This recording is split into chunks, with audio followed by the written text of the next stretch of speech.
The history of mankind spans over 6,000 years at least, that's what historians tell us.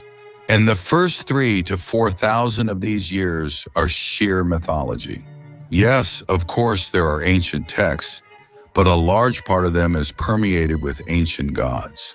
And then there was an event described in ancient myths as the Trojan War, and after this event, the gods completely disappeared from the territory of the planet. It was not just a war between people, it was a war in between the gods. This war had clear goals and a precise time when it needed to be ended at any cost. It's a deadline. Either you manage to complete all the tasks in the allotted time or not. But in such games, as a rule, there are no clean victories. The winner is determined by the total number of points scored or tasks completed. The one who gained more strategic advantages is the one who won. Otherwise, the end of this war served the capture of 3, and the next stage of disaster across the planet, after which there were no more gods, representatives of a highly developed ancient civilization on the surface of the earth. You are on the Epoch of Mistrust channel with Mikhail Kalmykov. And in this film, we will try to trace the development of human civilization further, already after the Trojan catastrophe. But first, let's look at this catastrophe with different eyes. Not through Greek myths, but through what official history tells us. It would have been logical to assume that such a grandiose event, which should have engulfed the entire planet, would have been reflected not only in mythology, but also in geology, and somehow in official history. I won't talk about mythology now, since practically everyone knows the biblical stories about the flood. I showed references to the catastrophe in ancient myths in the last film, and the clay nanoparticles that buried the first and second floors of old buildings. Sand drifts any of you who bother to just go out on the street can see. So what is Holocene?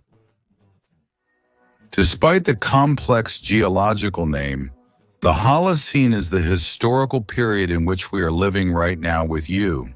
I remind you that the entire history of all living beings on Earth relates to the so-called Phanerozoic Eon, which includes all periods starting from the Paleozoic, when the first unicellular organisms appeared on Earth, developing into large animals and plants, and the Mesozoic, when dinosaurs ruled, and the Cenozoic, when the triumphant march of mammals began. In turn, the Cenozoic is divided into the Paleogene, then the Neogene, and finally the fourth period, which began 2.5 million years ago. And now the fourth period of the Cenozoic era is divided into the Pleistocene and the Holocene. The Holocene began quite recently, just 11,700 years ago. Man was already roaming the earth, already in his current modern form. By and large, throughout the entire Holocene period, man has not changed even a micron, and some researchers believe that it was precisely at that moment that Atlantis perished. In fact, all periods and eras are usually divided by such epoch-making events. Catastrophes like the fall of the Chicxulub meteorite, which wiped out the dinosaurs, or the emergence of any breakthroughs in evolution, are also catastrophically and radically changing all life on the planet. And it seems that in modern stratigraphy, with the help of which they date these or other findings, everything is clear and laid out on the shelves. However, this is not entirely true. On my channel, there is a whole film dedicated to how and by whom these stratigraphic methods and tables were created. This film is called The Permian Extinction. But the main point of this film is that all modern dating methods are just a way to adjust data to fit a certain table, which was still compiled at the end of the beginning of the century by a bunch of hired amateurs, including clergyman Adam Sedgwick and officer of the British Regiment Roderick Murchison. But there were other opinions from real professionals in chemistry and geology, Their arguments were completely different and were proven experimentally, but they were diligently silenced.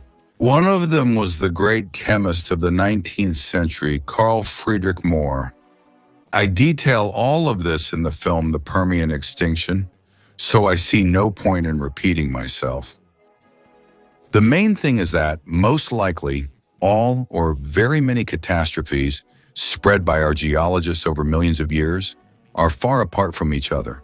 Most likely, they are the consequences of one global catastrophe, which has been going on for not 1,000 years and even continues to this day. But still, this is the consequence of one cosmic event, which with some periodicity returns to Earth and other planets of the solar system, simply because this is the structure of the universe.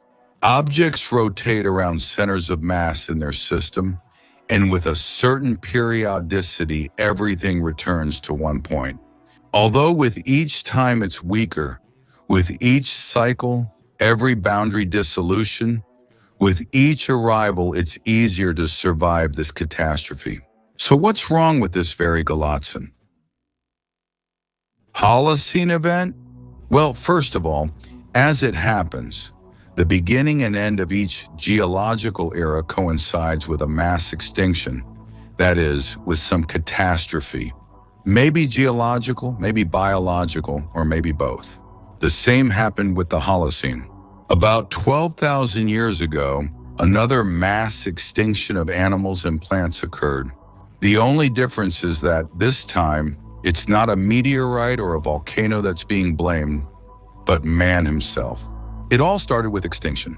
Megafauna, huge mammals not much smaller than dinosaurs like mammoths, mastodons, saber-toothed tigers, giant sloths, and the like, suddenly began to die out.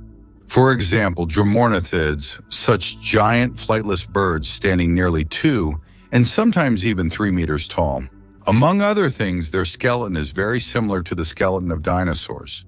The only difference is that we know exactly what these birds look like. And we regularly add to the skeletons of dinosaurs things that they possibly didn't even have at all. Well, that's how it is.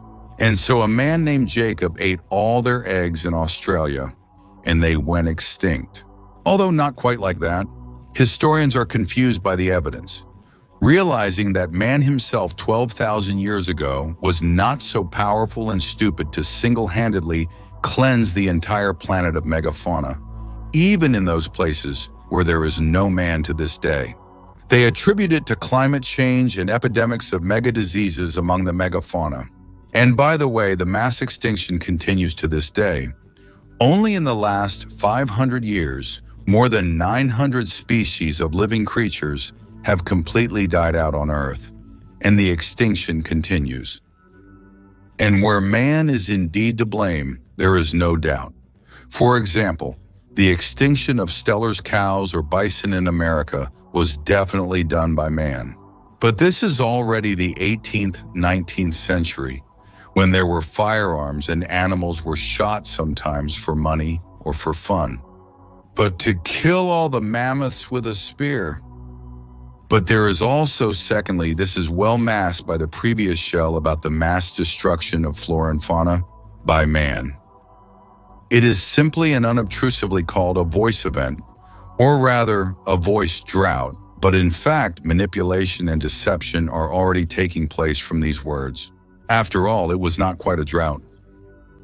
Based on various data, including cores from the Greenland ice shield, it was established that about 4,000 years ago, a certain climatic event occurred on the planet, which dried out some parts of the planet, covered them with dust and sand, while others, on the contrary, were flooded.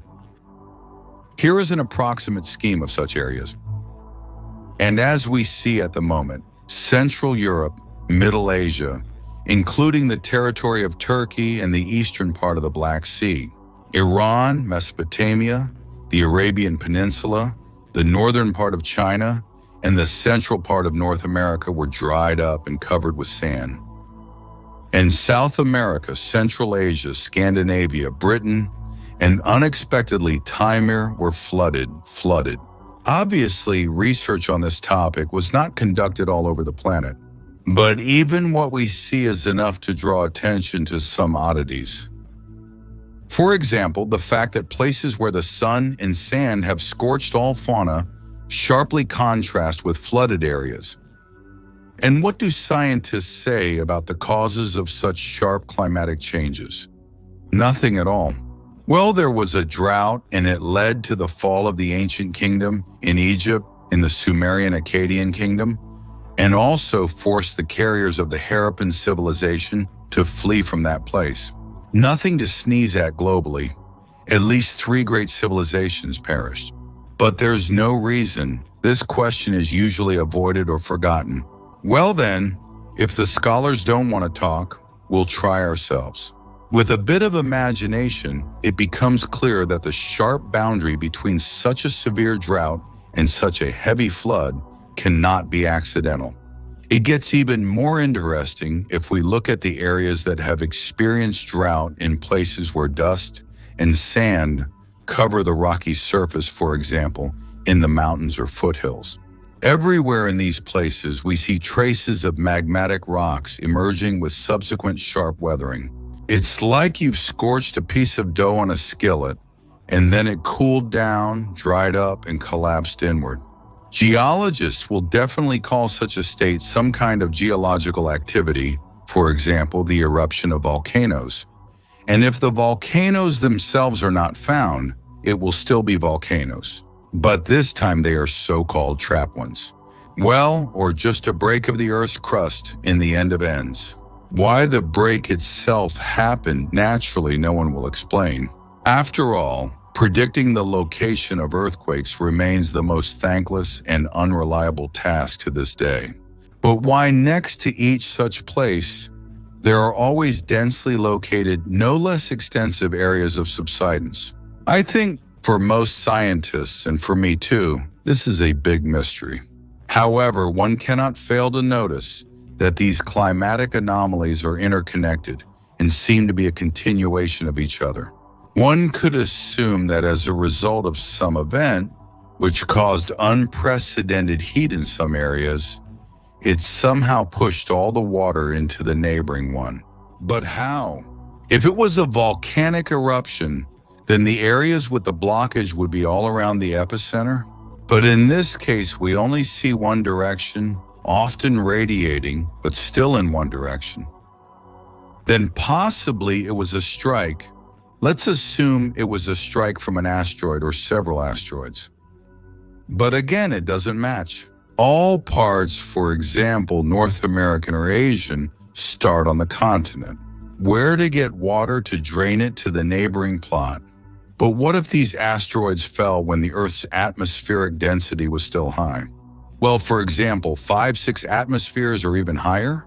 It can be assumed that a series of powerful explosions occurred during the fall, which on the one hand pierced the surface of the Diamantina, from where magma was ejected, forming those same trap volcanoes. And on the other hand, the shock wave in the direction of the explosion formed what is called a Wilson cloud, which is created by condensed moisture in the atmosphere, which could cause torrential downpours further along the path. At the same time, with the condensation of moisture, the content of oxygen and hydrogen in the atmosphere decreased. The atmosphere became less dense, and in some areas this caused a sharp cooling and even the formation of eternal frost. Again, as I've already said in previous videos, many chemical processes could occur simultaneously, one of which is the formation of clay in the atmosphere with the absorption of oxygen and hydrogen. And if this process was endothermic, then it went hand in hand with a sharp cooling. Indeed, one of the zones of glaciation of that period is designated right on our extreme north, where there is now perpetual frost. In itself, we do not see the dry places, since it should be located at the North Pole. But we see there a quite noticeable temple left by this alien on our planet. But not everything fits in this version. If the northern anomalies are explained by a meteorite that fell on the North Pole, then it's more complicated with other areas. For example, if the drought in the Sahara can still be linked to the continuation of the asteroid's fall in the Taklamakan Desert, then there are no such clear traces in other parts of the planet. And Mahendra-Dara looks like a complete anomaly in this story, since he is clearly burned at a high temperature and belongs to the Arab civilization, which left this place precisely because of the drought. But judging by the map, he is in the places of flooding. However, it's not worth making hasty conclusions about the causes of such an event. You certainly can't explain it all by the simple fall of one huge boulder. One thing is clear, all these zones are connected, and they are connected most likely with a cosmic catastrophe, with the sharp process of reducing the total mass of the atmosphere, with the fallout of sediments after strong chemical reactions high above the Earth. Some reactions heated the atmosphere to extremely high temperatures, while others, on the contrary, froze it. As a result, somewhere sand fell as sediment, somewhere clay, and somewhere even eternal permafrost appeared. And again, we recall Homer's Odyssey, where he reports about the fall of stones in the Black Sea region. This is clearly not an asteroid, but a huge amount of relatively small meteorites, possibly fragments. And simultaneously with this event, paleontologists tell us about the mass extinction of megafauna. That is, before this event, there were gigantic animals and most likely gigantic people too. That is, there were titans, but after that, no. And no one hides this. All the data is in open sources. You just need to put two and two together. But the most interesting is yet to come. Scientists give us the exact date when this so-called voice drought occurred. It was 4,020 years ago. In itself, it is stretched in time, and its peak value is reached 2,000 years before our era. But this is already quite a historical period. What happened to us there 2,000 years before our era? Actually, at this moment, the official history of mankind began. In any case, it was the year of Abraham's birth, the very one who is the ancestor of all Jews and Arab tribes, the spiritual predecessor of all Abrahamic religions of Judaism, Christianity, and Islam. That's the kind of twist it turns out to be. Difficulties of dating. And so it turns out the official history actually confirms my hypothesis that people began their history and march across the planet precisely at the moment of the extinction of the megafauna of the titans and gods. But this process was not instantaneous and lasted for more than 12,000 years. It had periods of both rapid cooling and rapid warming. The Earth was clearly in turmoil. The graphs built by historians based on various dating methods tell us about this, and one of the main methods is glacial dating. That is, by the cut of ice with a certain depth, in particular, made in Greenland and Antarctica. But things are not so simple with them. At the beginning of the last century, it was believed that the annual ice growth in Greenland was about 10 centimeters per year. And thanks to this, a rather well-known confusion occurred. During World War II, a squadron of 8 brand new American bombers, 2 B-17 and 6 R-38s, was forced to land in the ice of Greenland. Due to circumstances, they ran out of fuel and had to abandon their machines right where they landed. The crews were successfully evacuated, but the planes remained standing in the ice. When the war ended a few decades later, one of the squadron members decided to retrieve these planes and make money on it. According to his calculations, in 20 years, the planes should have sunk a few meters. Since their height was much greater and the landing place was known exactly, finding them seemed to be a piece of cake. They should have been sticking out of the ice at least a meter or two. But when the expedition gathered and arrived, they searched for a long time, but found nothing. The plains disappeared in the most mysterious way, and the expedition failed. Since then, several similar expeditions have been organized, but they all ended just as unsuccessfully. And only after 48 years, in 1999, these plains were finally found at a depth of 75 meters. One of the plains was retrieved and brought to a wealthy collector who restored it. In 2011, another expedition was organized, which found the second plain already at a depth of 90 meters. That is, over the past 21 years, the plain has sunk another 15 meters. Thus, it became clear that dating by so-called ice annual rings on ice is at least unreliable. The actual growth rate of ice turned out to be at least 10 to 15 times faster. Moreover, it follows a fairly complex scheme, slightly slowing down when loaded. Such a mass of circumstances affects the growth of ice that it is impossible to consider this dating method reliable today. As it turns out, scientists are not ready to give up their achievements just like that. And now there is a huge mass of new methods for determining dates by ice cores, which sound very modern and reliable. For example, by the composition of isotopes and gases in the air from the core, by the characteristics of the ice itself, dry, compacted, or wet, by the content of nitrogen, oxygen, and silver, etc. But all these methods, again, are tied to tables, compiled on purely speculative grounds. Otherwise, with the help of these methods, scientists not only held their position, but also further entrenched it. The layer of ice in Greenland is up to 1 million years old. But what if we admit that the ice accumulated at an average speed of about 35 centimeters per year? This is an average value between the speed of ice growth from 1942 to 1990 and from 1990 to 2010. Then the entire layer of the ice shield in Greenland is laid in just 2,020 years, and not in 1 million at all. And even if we assume that the deeper the plain sank, the less the ice grew, then even in this case, we come to an age of 4,000 to 5,000 years ago. That is, to our mythological period. And inevitably, it turns out that the tables of glacial changes in the Holocene period, although stretched in time about 3 times, but very clearly show one thing. Over the past approximately 4,000 years, there have been at least 5 sharp coolings, which are associated with some sharp changes in the atmosphere of the planet.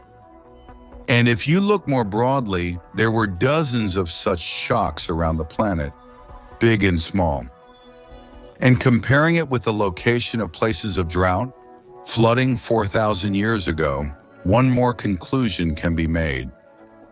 To talk about cooling or warming based on cores taken from one specific place in Greenland, one can only refer to limited zones on the planet and not the entire Earth. So we have an official climate chart based on these very ice cores of Greenland.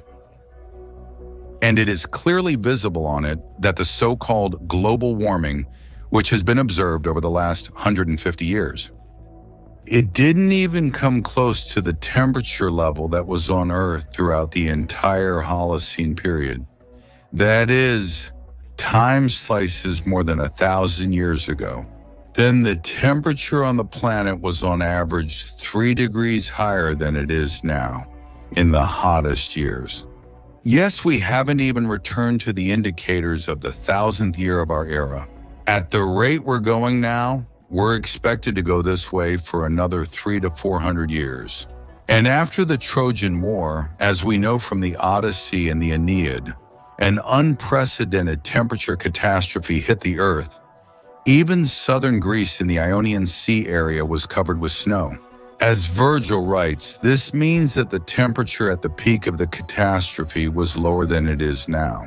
Much lower, and there is only one such negative peak on the graph. right here. But it was marked by glaciologists as 8,020 years ago. That is, 6,000 years before our era. We know with you what happens when warm and cold air fronts collide. The strongest hurricanes, whirlwinds, tornadoes, and cyclones are formed. The power of hurricanes is now determined by a special scale, where the maximum category of a hurricane is the fifth, in which the wind speed reaches 250 kilometers per hour and above. But that's now. And now imagine that you are at this peak, where the temperature across the planet is 4 degrees higher than it is now, suddenly changes to a temperature 1 whole and 5/10 degrees lower than it is now. Moreover, we are talking specifically about average indicators across the entire Earth. In reality, the temperature drop could be tens of degrees at once, instantly. What force of hurricane will form under such conditions?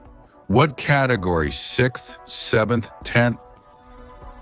Indeed, both Homer and Virgil write that the hurricane was not one, and all of them were of unimaginable force, one after another.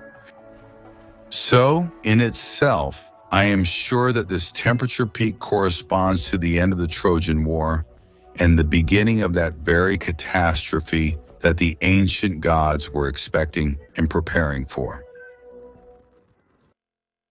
Owl and globe. And now let's go through the world map again, where the territories affected by this event are marked, and compare it with what we know. So the zones marked as dry, and now quite dry, and desert. Zones marked as flooded, and now quite damp. There are exceptions, but overall they are explainable. In the end, how many years have passed? At this very moment, the mysterious extinction of all megafauna is happening simultaneously, and the Titan gods disappear or flee. They are also representatives of the megafauna. At the same time, in certain areas of the planet, there is a devastating drop in temperature, creating eternal frost. And yet, since all the megafauna is dying out, this directly indicates a drastic drop in atmospheric pressure. It is burning out. Oxygen and hydrogen enter into active chemical bonds, forming sand and clay, which cover the entire planet. Terrible hurricanes and floods are happening. Where endothermic reactions occur, the temperature drops so sharply that animals freeze instantly. Then after a few years, the temperature also quickly returns to its previous level and even higher. This may suggest that the Earth has started to receive much more energy from the sun, which again may testify to the greater transparency of the atmosphere, that is, its dilution. Then there are a few more repeated shock hits, but of lesser power. And then a stabilization of temperature for the next approximately 300 years. This can be seen if you take the temperature table of the Holocene and instead of the stretched time scale, tie the peak temperature drop to the date of the Trojan War. Yes, it's a tweak, I won't hide it, but it's still interesting to see what will happen if we tweak the results. And how else to proceed if history is really stretched out and deliberately and sometimes almost disorderly. And to understand this fact, you don't need to read Nosovsky and Fomenko. They just drew attention to the obvious. But in addition to what they noticed, there are enough other such obvious blunders. Look, Eusebius of Caesarea compiled a chronological table of ancient Greek myths with reference to dates, to known events, including biblical ones. He did a grandiose job, and we still use this table to this day. But if you read carefully, we are surprised to find that the last day of Hercules' life came in the 196th year before our era, exactly 4 years before the start of the Trojan War. He was given poisoned clothes which caused severe toxicity throughout the body, possibly even acid burns. As a result, he himself asked to be burned alive, just to avoid the hellish torments. According to mythology, He did this either in his 50th, 2nd, or 30th year of life. That is, we see that myths clearly define the lifespan of Hercules as either 19 or 51 years. However, according to the same table of the same Eusebius of Caesarea, in the year 574 before Christ, Hercules had already performed his 12th feat and defeated Antaeus. And this event is added to the table here. Not just like that, because in the year 510 before our era, Hercules was already known in Phoenicia. But then what happens that Hercules lived 378 years as a minimum, and if you add his childhood, then all 400. And then Eusebius Caesar, literally understanding or forgetting his mistake, again puts Hercules' feats and victory over Anthem in his table. But already in 1,245 years before our era, then everything falls into place. Hercules really dies in the 50th year of his life. But then either there were two Hercules, two Antaeus, two teachers of Hercules, or the story is deliberately lengthened and such blunders come out. That is the stretching of the story on the face. In addition to that, the elongation of the data of glaciology along the ice cores in Greenland and Antarctica, which I mentioned a little earlier. Therefore, I believe that I have the right to a small correction to the official chronology, simply by substituting another scale instead of the existing one, shortened but not touching the graph itself. It's interesting, what results will we get? And the results are as follows. After a sharp and the strongest cooling in the entire history of the Holocene, which occurred at the end of the Trojan War, there was a sharp warming caused by the destruction of the atmosphere and the influx of strong solar radiation. Moreover, it warmed up much more than it was before the catastrophe, and it was even more uncomfortable. All this led to the Greek Dark Ages. But then there was a drop in temperature to the previous level. This happened around 800 years before our era, and as soon as the temperature stabilized, we see the end of the Greek Dark Ages. At the same time, the Golden Age begins in the state of Urartu in Western Asia. On another continent, in America, these years became the peak of the development of the Olmec civilization. But 700 years before Christ, a new disaster lasting at least 50 years. And in these years, we see a reshaping of the world again. The Cimmerians are storming Phrygia, the center of modern Turkey. In Greece, the Second Messenian War begins. Assyria begins to conquer everything in a row, destroys Babylon, invades Egypt. But by the end of the climatic catastrophe, it receives a rebuff and retreats. This peak of cooling comes around 650 years before our era. What else is noteworthy in it? Perhaps the first documented case of a total solar eclipse by the Greeks on April 6, 688 before Christ. So, possibly there was no moon before that. It's very difficult to say, as this eclipse is now attributed to China as well, but according to astronomical data, it was impossible to see it in China at that time. However, Chinese history is now actively being written into Wikipedia, and there is now many times more Chinese information for those years than, for example, for the Greek civilization or the Roman Empire. I think we are witnessing the writing of a new history right now, the peak of climate stabilization after the Trojan War. The calmest time comes around the 30th year before our era. And what do we see? And we see the famous campaign of Alexander the Great, which I have already discussed in 4 series a few years ago. And Plutarch strongly suggests to us that this was not just a conquering campaign. He tells us a dramatic story of how the Macedonians are essentially traversing a scorched, dead land and encountering survivors of the catastrophe. You can learn more in my 4-part film, Alexander the Great. Then there was a series of minor climatic changes within 1 degree. It was significantly hotter than it is now. And it was the time of the flowering of ancient empires. The Roman Empire appeared and flourished. But suddenly a new catastrophe occurred and the temperature dropped. Strangely enough, it came exactly at year zero. And a new God appears in history. Jesus Christ is born. Then again, warming and a new plunge into the cold. And again, the temperature surge coincides with the plague and hunger in the Roman Empire. Nothing surprising, the peak of this surge comes around the year 230 of our era. And at this moment on the outskirts of the Roman Empire, the Goths appear, who stormed Tanais. This is approximately where Taganrog is now.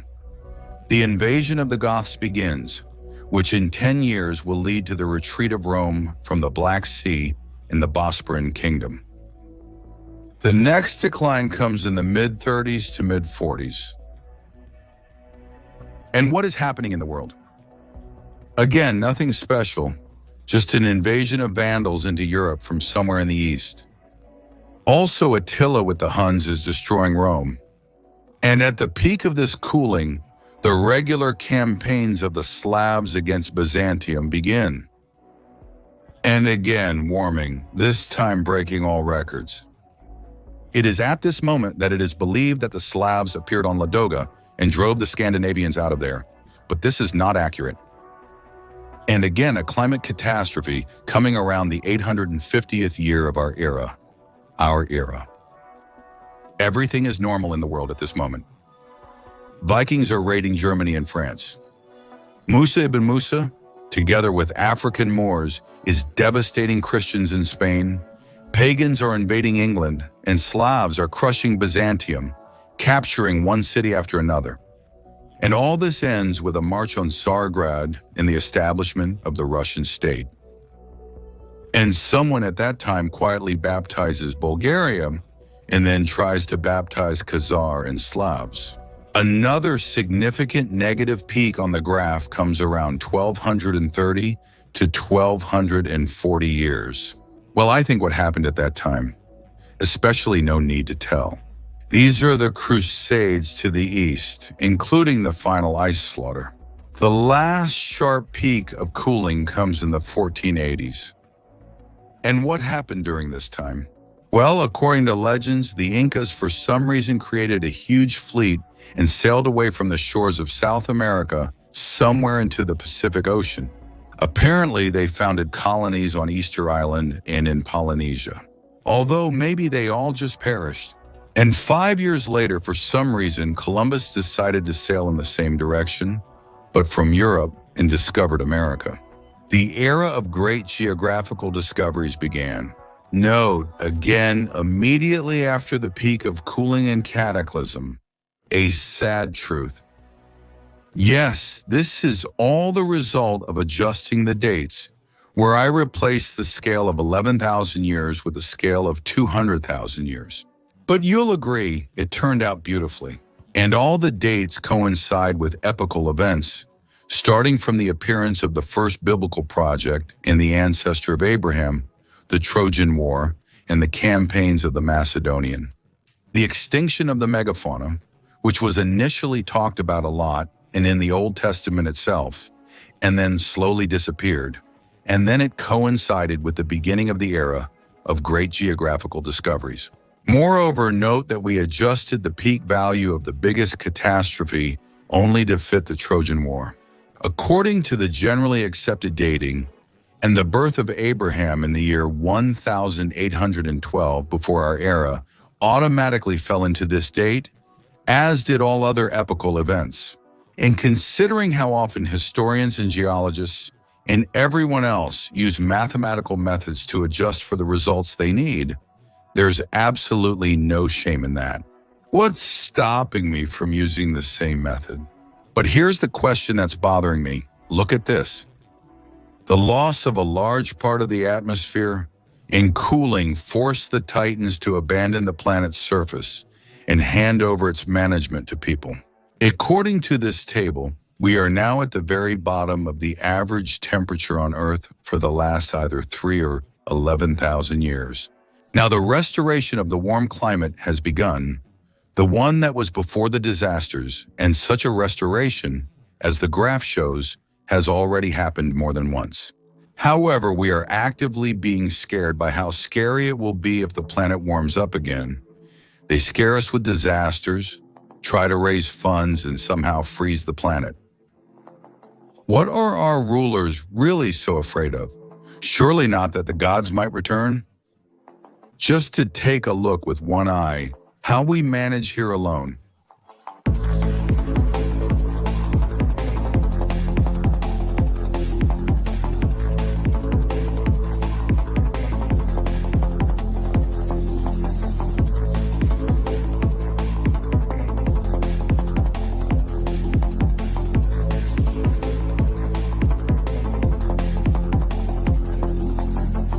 Thank you.